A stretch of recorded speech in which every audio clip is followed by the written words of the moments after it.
a point short. I'm proud of the effort of the kids. Obviously, we made way too many mistakes on defense, couldn't tackle. Ball got behind us several times. Not a very good defensive performance, obviously. I was proud of KJ Jefferson. The offense, they kept answering the call. Basically, the difference in the games, we put the ball on the ground once and missed a field goal, and they didn't. And, of course, obviously, we didn't convert on 2-point. But I'm proud of our kids. I like the grit and the fight that they had offensively coming back to score there at the end of the game. And I had told them on that last drive, if we score with little to no time left on the clock, that we're going to go for 2 and make it. I love the play call. We had three options there and on the play, and we just didn't convert it. So with that, I'll be happy to answer your questions. Tom, get us going. Sam, you covered a lot of it right there, but just why do you think Ole Miss had such a big offensive day?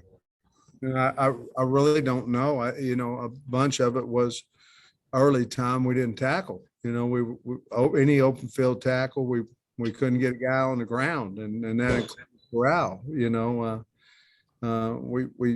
that was by far our poorest day tackling. And then when we had some busts in the secondary and guys were wide open, and then we couldn't fill the gap from the safety area on a simple little stretch play. And so I'm not positive why. I thought we had a really good, physical week of practice. We went good on good a lot. But the bottom line is we had too many mistakes defensively, and we couldn't tackle. Could you speak to KJ's play overall, and then the touchdown pass with 1 second left, how clutch that was for him in your offense? Yeah, I thought he overthrew it, to be honest with you, when it was in the air, and then went up and caught it. And that was a great drive, to go down. We had the 6 seconds on the clock and then ended up with 1, but it was really a well executed 2-minute drive by the offense. And I wish the results were different, but I think I'd do it probably 100% of the time in the situation that we were in. Ole Miss was just scoring. We were too, but they were scoring easily, and we had to work for a little bit of ours, but theirs were coming whenever, in bunches and a bunch of yards. So I thought that's what I wanted to do, and we just didn't convert it. But I was very proud of KJ. He's a competitive son of a gun, ran the ball well and threw it. Trey Biddy. Yeah, hey, Coach. I was curious about the last play, the 2-point call. What were you trying to get going there? And obviously it went to Burks. Originally, you have a pitch, so you have a pitch, and then you have a route, and then you have option of the quarterback to keep the ball, and I liked the play. I liked it all week. Our offense was ready for it, and basically, we felt like the pitch was there. I don't know if it was or not. I had to go back and look at the tape where we thought we could score just pitching the ball out there. And the end, our read did not go out. So he came straight up the field and got in our face a little bit, probably. I don't know. I had to look at it and see if we should have pitched the ball or not on that. But it was just a 3-option loaded front offensively, and weren't able to execute it. And what did you say to the team after the game? So much before that last play, but what do you say when it comes down to something like that? Anytime you have one way or the other, you're always concerned about team morale, when one side does so well and the other doesn't. but we made mistakes on offense too. You know, we put the ball on the ground, we missed a field goal on the, you know, on special teams. And there's a lot of reasons why you win or lose games. But I just told them, man, we got to stay together. I mean, we got Auburn coming into town. We haven't lost a game at home. You know, that would be a really nice goal for us. We still are have a lot to play for this year, and I just said we have to stay together. Obviously, we've got, and I pointed out that, you know, we didn't tackle well and had some blown coverages and things of that nature, and just pointed out that we don't want to point fingers. We won't stay a team, and I'm sure we will. And you know, obviously, we have a good Auburn team next week, so I told them, you know, we just got to get back home and work hard and get better. Let me know if you've got questions in the chat. Hutch. Coach, I think there were only 36 seconds left there at the end of the half. You had all your timeouts. What was the mindset for that drive? And it looked like you considered going for the field goal before the Hail Mary. Could you walk us through that decision? Well, it's a mindset that goes through any 2 minutes with not much time. You start with, where are you? You know, which I believe was on the 25, and then, you know, you go, okay, well, we're seven down, and let's run the ball and see if we can, you know, make some yards rushing the football. And if we can, then, you know, we'll go into 2-minute mode. The kick, there was wind, a little bit of wind in our face, and I was going to have him kick that, which would have been a 57, 58 yarder. But when they put a guy back there to return it, there was a little bit more wind than what I wanted. I think he's probably more comfortable around 52, 53, I think today was, but the wind kicked up, so it might have been closer to 50 that direction. But if they wouldn't have put a guy back there, I would have went ahead and kicked it. But since they did, I was nervous that we wouldn't, you know, have you know, if we missed it, that they'd have an opportunity to return it with not a whole lot of small skill, you know, skill on the field. So that's what I decided to do, call timeout and throw the Hail Mary, which, you know, had an opportunity to score as well.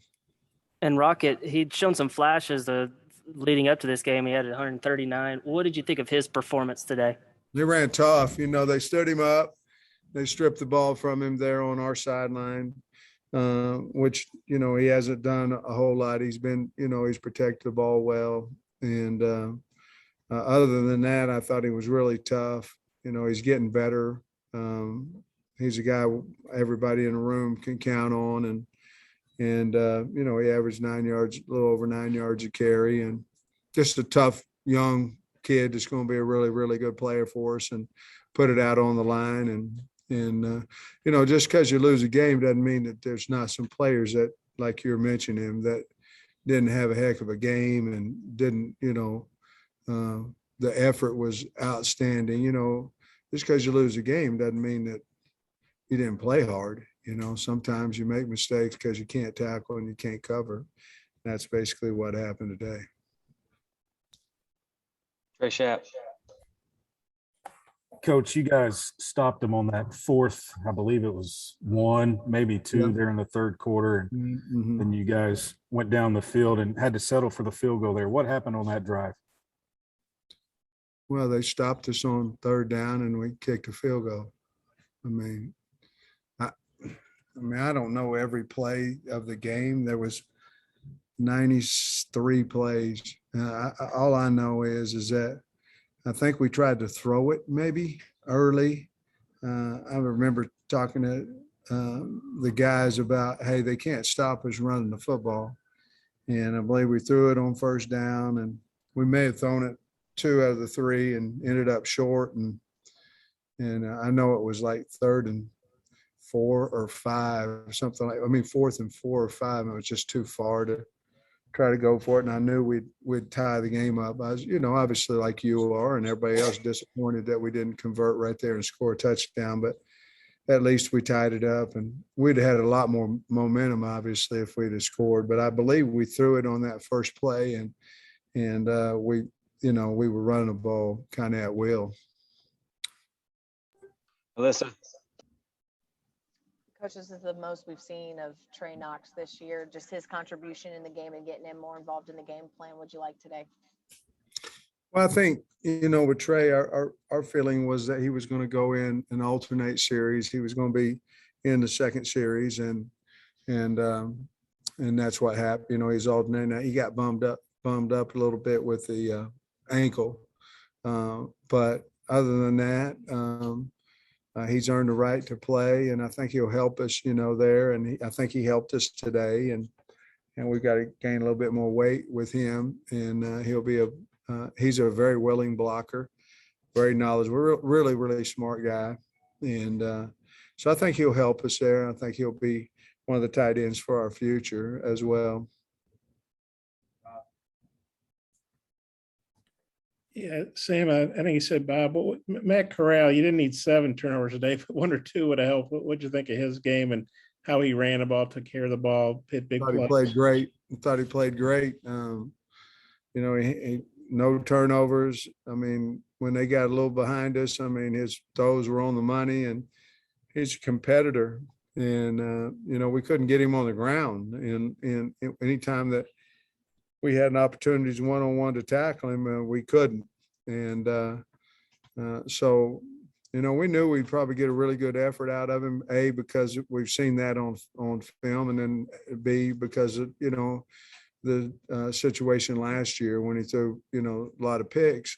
But he's a competitor. He's a really, really good football player.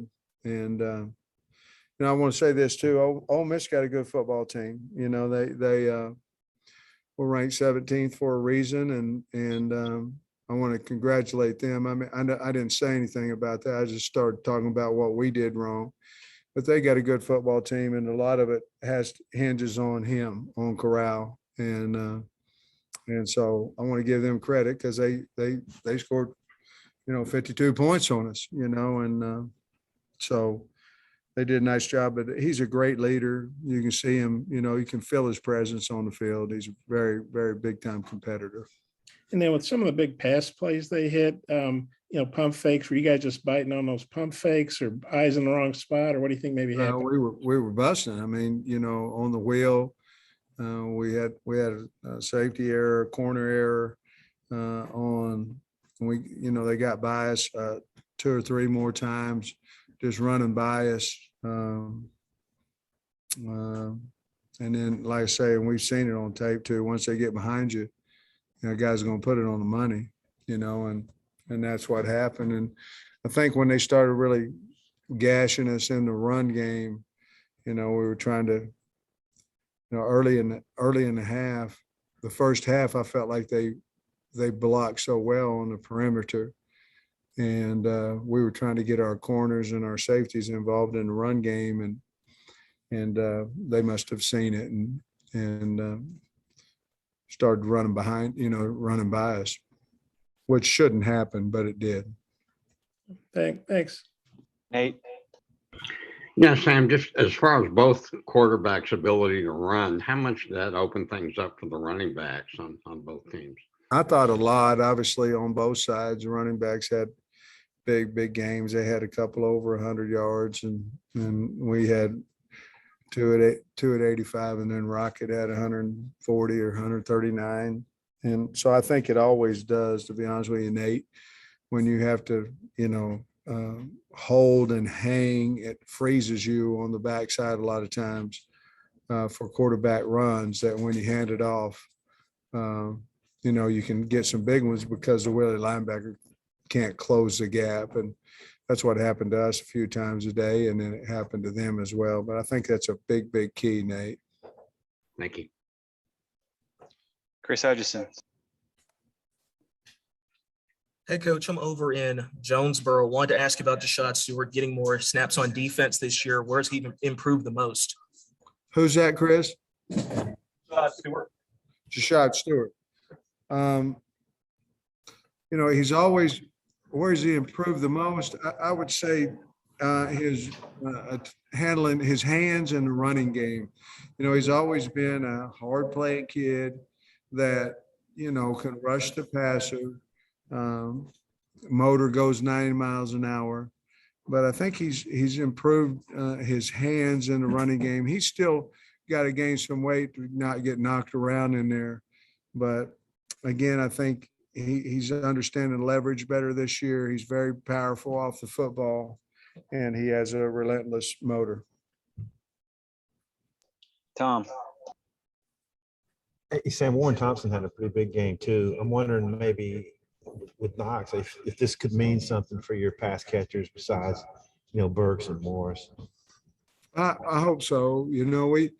We don't go into the game saying, I mean, we have packages for different guys, but we don't go in the game saying we're only, going to throw it to Burks, and so Burks gets open better whenever we have more guys on the field that can get open and make plays. And I thought with Warren being able to do that today, that's certainly going to help our throwing game. And they made some, Burks did too, so did Warren, but they made some hard catches, today, and one-on-one contested balls, and I thought they did a nice job.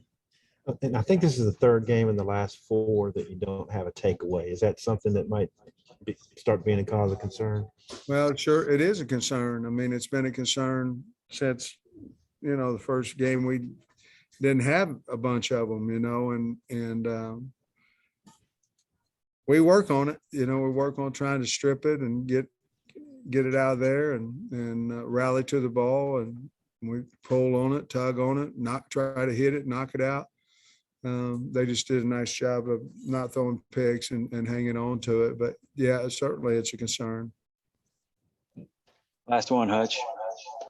Yes, Sam, you mentioned the missed tackles earlier. You tackled so well against Texas and early in the season. Last couple of weeks, seems like there's been more missed tackles. Do you know why that is? Can you put your finger on anything?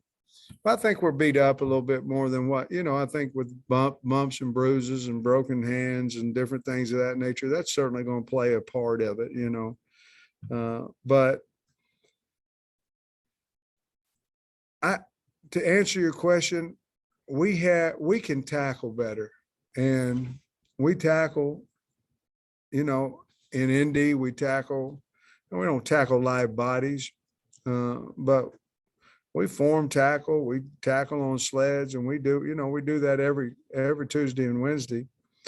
So I'm not positive. We got to figure it out, but it's really, it's a lot of people. It's not just 1 or 2 guys, we're banging off of legs, not wrapping up very well and getting guys on the ground. So we'll adjust it after we look at film and see what the heck going on and why we're not tackling well. Thanks, Coach. All right, guys. We'll get Hayden Henry and KJ in here next.